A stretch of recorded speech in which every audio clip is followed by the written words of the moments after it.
మనందరి వైఎస్ఆర్ కాంగ్రెస్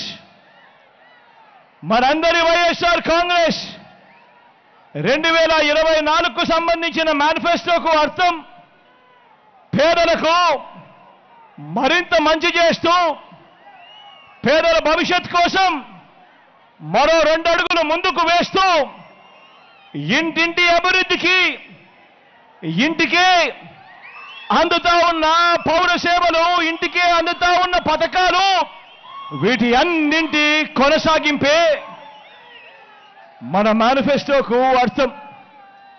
అందరూ కూడా ఆలోచన చేయమని అడుగుతా ఉన్నా. ఎప్పుడు రాష్ట్రంలో జరగని విధంగా ఇంతకు ముందంతా ఎన్నికలప్పుడు మాటిచ్చేవాళ్ళు మేనిఫెస్టో అని చెప్పేవాళ్ళు. ఎన్నికలప్పుడు మాటిచ్చేవాళ్ళు మేనిఫెస్టో అని చెప్పేవాళ్ళు. ఎన్నికలు అయిపోయిన తర్వాత ఆ మేనిఫెస్టోను చెత్తబుట్టలోకి వేసే రోజులు గతంలో మనమంతా కూడా చూశాం. కానీ మొట్టమొదటిసారిగా ఏకంగా ఒక మేనిఫెస్టోను ఒక బైబిల్గా, ఒక ఖురాన్గా, ఒక భగవద్గీతగా భావిస్తూ మేనిఫెస్టోకు అర్థం చెబుతూ ఏకంగా మేనిఫెస్టోలో చెప్పినవి ఏకంగా 99% హామీలను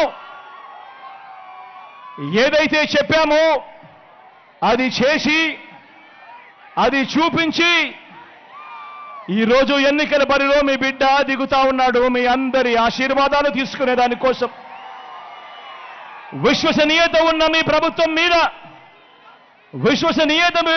ప్రభుత్వం మీద విలువలు విశ్వసనీయత లేని చంద్రబాబు ఎలా నోరు పారేసుకుంటున్నారో మీరంతా చూస్తున్నారు కదా.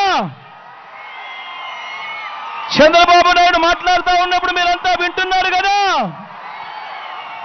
నిజంగా చంద్రబాబు నాయుడు గారు మాట్లాడే మాటలు వింటా ఉంటే, ఆయన మాటలు చూస్తే ఒక్కొక్కసారి 14 ఏళ్ల ముఖ్యమంత్రిగా పరిపాలన చేసిన వ్యక్తి, ఆయన హయాంలో ఆయన ఏం చేశాడు, ఆ చేసిన మంచేమిటి అని ఆ మంచిని చూపించి ఓట్లు అడగాల్సింది పోయి ఆయన మీటింగులో ఆయన చేస్తా ఉన్నది ఏమిటి అనంటే జగన్ను తిట్టి తిట్టి తిట్టి తిట్టి తిట్టి తిట్టి తిట్టి పెడతా ఉంటాడు ఈ పెద్ద మనిషి చంద్రబాబు.